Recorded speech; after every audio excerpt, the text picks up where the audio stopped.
मामला काफ़ी गंभीर यह मामला है और यह घटना घटित हुआ 23/11/2024 को रात्रि के 9:40 बजे में।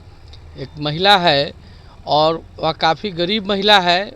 वह किसी ढाबा में काम करके अपने घर वापस लौट रही थी। इसी दरमियान रास्ते में जो कांड के अभियुक्त हैं उनके द्वारा इस महिला को बलात्कार करने का जो प्रयास किया गया, जैसा कि FIR में लिखा हुआ है। लेकिन इस महिला ने 29/11/2024 को जिलाधिकारी मुजफ्फरपुर को आवेदन दिया। उस आवेदन में इन्होंने लिखा है कि हमारे साथ में दुष्कर्म भी हुआ और हमारे साथ में मारपीट भी हुआ। मतलब कि थाने वाले ने जो इनसे आवेदन पर साइन करवाया उसमें उन्होंने दुष्कर्म की घटना को गौण कर दिया। ऐसा लगता है कि पुलिस कहीं न कहीं अभियुक्त से मिल करके और केस को कमज़ोर करने का प्रयास किया, लेकिन इस महिला ने अपना साहस और निडरता दिखलाते हुए ठीक 5 दिन के बाद में 29/11/2024 को इन्होंने DM साहब को आवेदन दे करके बताया कि नहीं, मेरे साथ दुष्कर्म हुआ है और हमारे साथ मारपीट की गई है।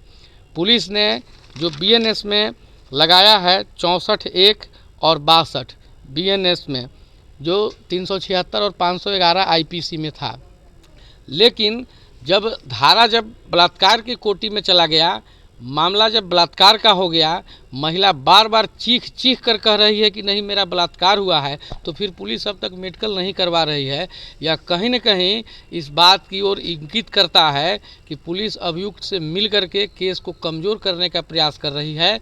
और यह बहुत ही घिनौना से घिनौना यह कार्य पुलिस के द्वारा कारित किया जा रहा है कि एक महिला प्रताड़ित हो रही है, जो रेप का शिकार हो चुकी है, वह महिला कह रही है कि हमारा मेडिकल कराइए, हमारा मेडिकल कराइए, और उसका मेडिकल नहीं कराया जाना यह पूरे सिस्टम पर सवाल खड़ा करता है। इस महिला के बहुत छोटे छोटे 2 बच्चे हैं और उसके बाद में यह महिला हमारे पास में आई है।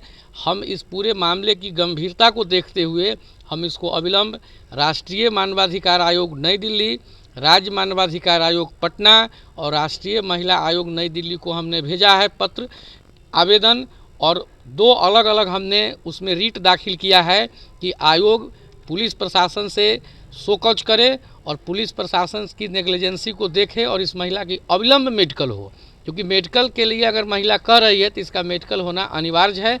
साथ ही साथ हम बाल अधिकार संरक्षण आयोग को भी हमने एक आवेदन दिया है कि इनके 2 छोटे छोटे बच्चे हैं, उन दोनों छोटे छोटे बच्चों को पुनर्वास की व्यवस्था करे सरकार, पढ़ाई लिखाई की व्यवस्था करे सरकार, क्योंकि यह महिला को तो अब कौन इसको समाज में सही से चलने देगा। एक तरफ यह महिला रेप का शिकार हो रही है, दूसरे तरफ पूरा समाज मुंह बंद करके बैठा हुआ है, इसको कोई मदद नहीं कर रहा है।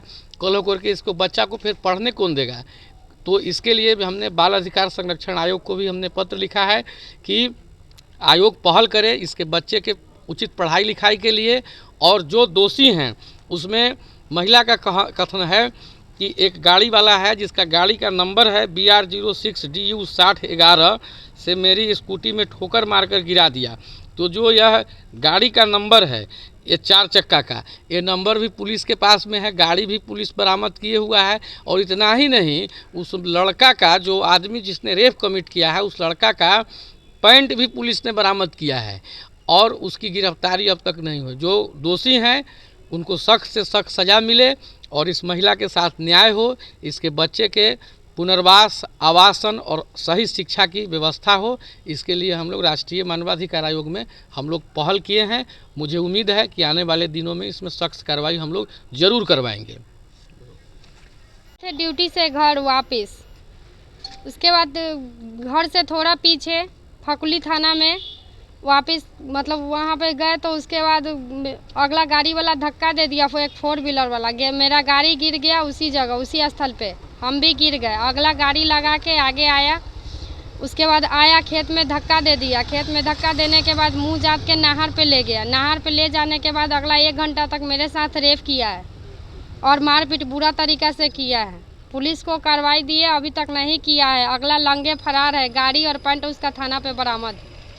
कहाँ क्या चीज़ में धक्का मारा था? स्कूटी में धक्का मारा था। स्कूटी से जा रहे थे? जी, स्कूटी से जा रहे थे। और धक्का मारने के बाद अगला ये वही मुँह जात दिया, खेत में धक्का दे दिया। खेत में धक्का देने के बाद नहर पे ले गया हमको। नहर पे ले गया, मेरे साथ 1 से 1.5 घंटा लगभग रेप किया। उसके बाद मारपीट बुरा तरीका से किया। कैसे वहाँ से फिर छूटे? उसके बाद आदमी सब वहाँ पे बरामद हुए। 25 आदमी आए थे, हल्ला किए थे। रमेश आए थे, उस जगह हल्ला किए कि किसका इतना निशा का स्कूटी है। उतना ही में अगला सूना फरार हो गया उस जगह से। फरार होने के बाद उसका थाना में गाड़ी और पैंट बरामद है। फिर थाना गए तो क्या हुआ? थाना गाड़ी लेके चला गया। थाना में गए थे? जी गए थे 24 तारीख को। उसके बाद थाना पे गए तो अब वो थाना वाला को बताए तो थाना वाला एप्लीकेशन लिखा, बोला कि इस पे साइन करो। अब क्या किया पता नहीं, क्या एप्लीकेशन लिखा वो भी हमको पता नहीं है। फिर शाम को 7 बजे कॉल किया हमको कि थाना पे निशा आओ, तुम्हारा गवाही लेना है। गवाही लेने के बावजूद वहाँ पे बोला कि उसका आदमी आया हो तो गाड़ी छुड़वाने। उसी में कह रहा है कि 25,000 रुपया ले लो और छोड़ दो, तुम गरीब हो, मैनेज कर लो। कौन बोला ये बात? थाना वाला बोला। बताइए कि मेरा 2 बच्चा है, मेरा इज्जत चला गया और उसके बावजूद हम मुंह बंद कर ले। अच्छा, घटना कब की है? रात का है या दिन का? नाइट का घटना है।